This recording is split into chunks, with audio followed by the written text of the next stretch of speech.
Alright, good morning, good five. Good morning, sir. How you guys doing? Great and fine. I'm doing good myself. So today, guys, we'll be learning about addition with at least 5-digit numbers. So in grade 4, you guys were adding values of up to 4 digits. So when we're looking at place values, how many place values are there when we're dealing with 4-digit numbers? Who can tell me? Yes? 4 place values, that's correct. But what are those place values to be specific? Yes. Tens, units, hundreds, thousands. You have the right idea. So yes, those are the place values. We have units, we have tens, we have hundreds, and we have thousands, right? Yes. So when you're adding those, when you're adding numbers, you always start from the left-hand side moving on to the right-hand side. So who can tell me what place value, let's think of this in our heads because we did this in grade 4, right? What place value is on the left-hand side of our sum? We said, what are our place values again? Tens, hundreds, thousands. Units, tens, hundreds, thousands. Units, tens, hundreds, thousands. Let's repeat that as a class. Unit, tens, hundreds, thousands. Okay. So now when we adding them together, what did we start with? Which place value did we normally start with in grade 4? Units. We start with the units because that's the values that are on the left-hand side, right? What's the next one that follows that one? From units to? Tens. Would it be okay if we move from units straight to hundreds? No. Why not? Because in between the units and the hundreds there is the Tens. tens, right? And then what follows the tens? The thousands. Okay. Before we get to the thousands, we have one place value that we need to put there. Which one is it? Hundreds. It's the hundreds, and then lastly it's the Thousands. 3,000. Alright, thank you guys for remembering most of the things that you learned in grade 3 and 4 because we're going to use it a lot in today's lesson. Before we start with what we're going to be doing in today's lesson, I want us to first do one sum together. Since you all remember the place value. So we have our thousands, our hundreds, our tens, and our units. So if we can look at the sum that we have on the board, the first number that we have there is 5,652. And we'll be adding it to 234. Now you guys are familiar with 3-digit numbers and 4-digit numbers when you're adding them together. So like we said, when you're starting with addition, you're working from the left-hand side to the right-hand side, right? And on the left-hand side, the place value that we have, we said it's units. So which two values are on the unit side? As you can see, we have a 2 and we have a 4. So if we add 2 and 4, what answer do we get? A 6, right? So we're going to write a 6 down here. Then we're moving from the units to the tens. Which two values are in our tens side? A 5 and a 3. So if we add 5 and 3, what answer do we get there? 8. We get an 8. Moving into the hundreds column. When you get to the hundreds columns, which two values are in the hundreds column? We have a 6 and we have a 2. So if we add 6 and 2, we get another 8.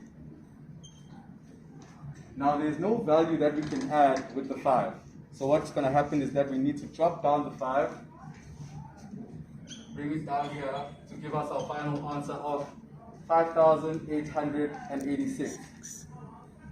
So when you're adding, this is the method and strategy that you'll be using.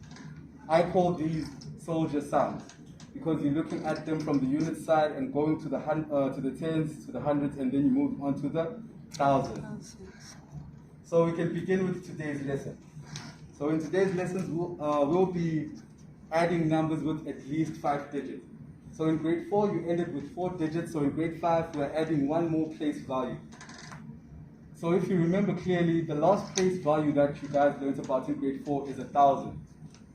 the place value after 1,000 needs to be what? Is it going to be 100,000?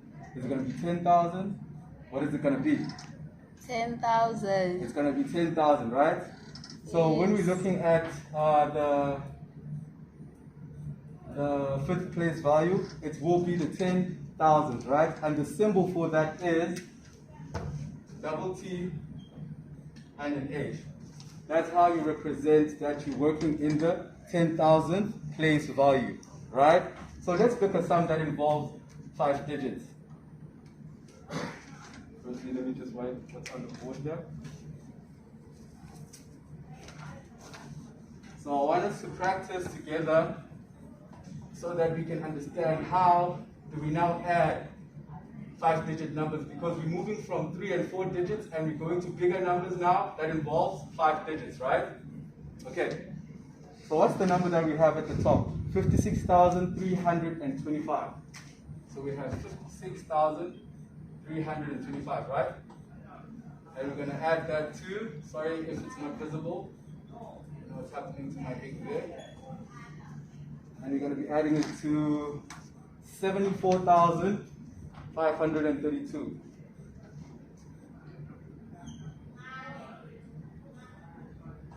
These are definitely big numbers. And I know some of you are looking at it and you're saying it's quite interesting, which is okay. But there's no need to be flustered or have anxiety. Oh, my pen is not working. But we get the numbers that are on the board, guys. The procedure is still the same. Do not panic. We're going to work with it the way that we were doing with 4-digit numbers. So where do we start when we are adding? We were moving from the left-hand side to the Right-hand side. To the right-hand side. Which place value do we start with that's on the left-hand side? The Units. The units, right? So which two values do we have there that are on our unit side? 5 and 2. So if you add 5 and 2, what answer do you get there? 7, right? So we're going to write 7 down here. Then we are moving from the units place value to the tens place value now, right? Yes. Let's look at the two values that are in the tens place value. What two values are there? 2 and 3. Okay. So if we add 2 and 3, I think we can do that with our minds. What answer do we get there? 5. 5. I'll be really shocked if some of y'all didn't get that one. Then we're moving to the 100 side, right? Okay. When you're looking at the 100 side, what two values are there? 3 and 5, right? So now we're going to add these two values to see what answer we get. So what answer do we get when you add 3 and 5? 8. 8. Perfect. Going to write our 8 there. And then from the hundreds, we're moving to our fourth place value, which is 1,000. And which two values are there? 6 and 4. Now there's a difference now. We've been working with single digits all the time until now. And now when you add 6 and 4, is it going to give you a double-digit number or a single-digit number? Double. Why do you say double? What's actually the answer of 6 plus 4? 6 plus 4 is 10. It's 10, right? So since 6 plus 4 is 10, are we going to write 10 here? No. Why are we not going to write 10? I like your thinking. That means you're critically thinking. Why are we not going to write 10? Because we have to write a 0 and carry over Smart the child. 1. We have to write a 0 and carry over a 1. A 1. The reason why we have to carry over a 1 is because we still have another place value after the 1,000. If the 1,000 was the last place value, the double-digit number would have stayed. Now, because the last place value is 10,000, we need to carry that one to there. After that, now let's look at the column with the 10,000s. Which values are there? If we're looking at it carefully, okay, we're going to look at it here at the board because I couldn't carry the one on the project on the slide. So we got 3 values now. We have the 1 that we carried over, we have the 5 that was there, and we have the 7. So if we add those 3 values, what do we get?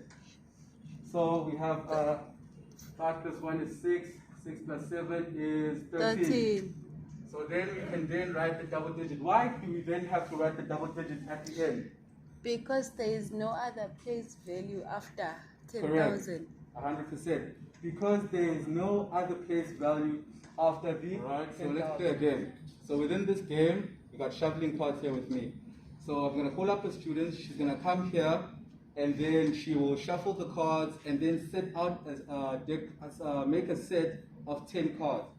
Basically 5 at the top and then 5 cards underneath. And then from those cards that she set up, we're going to formulate a sum together that the whole class is going to join in doing it. Okay? So can I have a special student to come to the front and demonstrate this for me? Oh. There you go. You can just shuffle the cards. Sorry, let me just put a desk that you can place the cards on. I hope you guys are watching. Very good shuffler we have here. Sorry. You can see people who've been in casinos. There you go. Alright. Now you can set up your 10 cards facing upwards. You're going to have your first 5 layers at the top. No cue. Yeah. Hold up the 2 out. Okay, 4. Nice. Okay, that's a 10. We don't want 10. Yes. One more short. Right. And another 5. Another 5, yes. And do another 5 for us. So she shuffles the cards and she set up the cards on the table, right? Yes. Okay. Have you set up your 2 layers of cards? Yes. All of them 5? Yes, 5. Okay. Come right now. Can you just tell me the numbers that we have on the first layer? 1. Yes. 7. Yes. 1. Yes. 3. Yes. 2. 2. And then what's on the second layer? 4. Yes. 2. Yes. 3. Yes. 5. Yes. 4. Let's see if her magic shuffling will give us a nice, good, accurate answer if we work it out together, right? So now when we add it, where do we start? Thank you so much. You can take a seat. Thank you. So when we are adding, let's start again. Where do we start? Do we start with the tens? Do we start with the hundreds? Or do we start with the units? You start with the units. We start with the units. So which 2 values are on the units? I didn't write them at the top now because I want to see if you guys know where they stand. Which 2 values are on the unit side? 2 and 4. 2 and 4. So if I add 2 and 4, what answer do I get there? 6. 6. Perfect. Then you write the 6 down. Now we're moving to the? 10s. We're moving to the 10s. Yes, thank you. We're moving to the 10s. Which 2 values are in the 10s? 3 and 5. 3 and 5. Perfect students at the back. Yes. 3 and 5, but what answer do you have? Sorry. 8. 8. Nice. Hands up, please, when you're answering. Okay. Yes, thanks. Then after moving from the tens, we are going to the thousands, or we are going to the 10,000? Yes? No. Hundreds. We are going to the hundreds, right? We can't move and jump to the thousands and 10,000 because we need to still work with the hundreds. Which 2 values are in the hundred side? 1 and 3. 1 and 3. So if you add 1 and 3, what value do you get there? 4, You get a 4, correct. Now we're getting into the nice thousands. What 2 values are in the thousands section? 7 and 2, 7 and 2. So if we add 7 and 2, what answer do we get? 9. 9. Perfect. Perfect, students. I see your number sense is very well. Now we're moving to the 10,000. When you're in the 10,000, what 2 values are in the 10,000? 1 and 4. 1 and 4, right? So if you add 1 and 4, what do we get? 5. A 5. So you can see this is how we deal with working with numbers that are at least 5-digit numbers. You understand what I mean? So who can tell me what is this big number called? 59,486. Excellent, excellent. That's perfect. It's 59,486. Okay. Then after that, I'm going to demonstrate the game with 2 or more students. And following the game, I'm going to then deliver the class activity. Now, each student is going to get a worksheet that has a few sums that they need to do. I think in class they will be able to do like 7 sums, and then the rest they will have to do for homework. And then in the end, I'll double check that I cover everything within my lesson by asking the learners, are they able to calculate 5-digit numbers from today? Are you able to calculate 5-digit numbers, guys? Yes. How can you tell me that you can calculate 5-digit numbers? When you're starting to work it out, where do you start? On the left-hand side. On the left-hand side to the? Right-hand side. What place values are on the left-hand side? Units. Then? Tens, Then? hundreds, Then? thousands, Then? 10,000. Perfect. So that's how you know that you've calculated and you know how to work out your 5-digit numbers, okay? Yes. Thank you so much for the lesson.